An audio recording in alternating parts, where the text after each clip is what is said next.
Taoriny ny lalao iny dia samy naneho ny fahitany sy ny mpandray anjara ho andry zareo avy eo amin'ny IRC dia nambaran'izy ireo fa votany amin'ny saina ny mpilalao-an'izy ireo rehefa nisesisesy ny baolina matin'ny FTM. Ho an'ny manjakaray kosa dia nambaran'ny mpanazatra sy ny mpilalao fa dia taon'ny fahavononany andresy ho azy ireo ary nanana tombony izy teo amin'ny tanjaka sy ny azakazaka.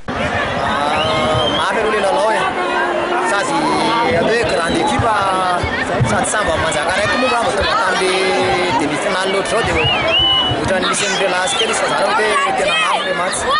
Inona tena hitanao hoe tombony ho an'ny FTM? Tombony ho an'ny FTM aloha zany dia teo amin'le azakazaka. En plus n'izay moa akipa tamin'ny foana izany. Ahoana ny amin'ny lalao famaranana? Io mahita anazy mbola tsy afaka miresaka angamba zany mbola tsy fantatra na ny ekipa anaova na mbola tsy fantatra.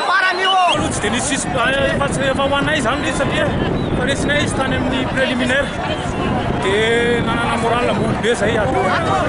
Inona tena teknika nentin'ny manjakaray tamin'ilay fandresena androany? Zay zany niezaka mihitsy hoe zay rehetra rehetra mihitsy manipuler baolina dia défense aloha voalohany indrindra no namafisinay. Défense. Ahoana ny famaranana? Fanomanana zao ihany tsy maintsy hakan'io titre io mihitsy zany amin'ny titoandro io. Hitako lesika tamin'ny EFC ny androany zany dia tany amin'ny resaka jeu déployé zany zay tena banga be mihitsy ny zareo midéployé baolina dia zay zany hita hoe tany amin'ny défense tsy tafapetraka ny zalahy zany le défense en ligne le miaramiakatra. Tany amin'ny 10 minitra farany mbola niady ihany ny lalao nisesesy ny baolina matin'ny ihany somary lasy be le IRC. Inona natonga an'iny? Hita mahatonga an'ilay zany amin'le défense ilay izy vao banga zany izy dia ndraiky koa misy carton jaune betsabetsaka dia vao banga ny amin'le poste zany dia lasa misese dia équipe mibany dia lasa ohatr'izay. Rehefa andeha lalao aloha zany problème zany le namanay le titulaire zany dia zay mitana reo vao ampidirina dia lasa tsy tafiditra ao anatin'le match lasa tsy mitana sady problème zany le touche zany nanary touche zany zay afaka nararotan'olona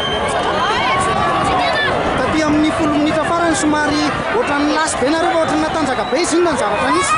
ka problème zany resaka saina foana zany le izy zay zany vao nafatesany baolina ray dia efa hitako hoe mivahavary le roa.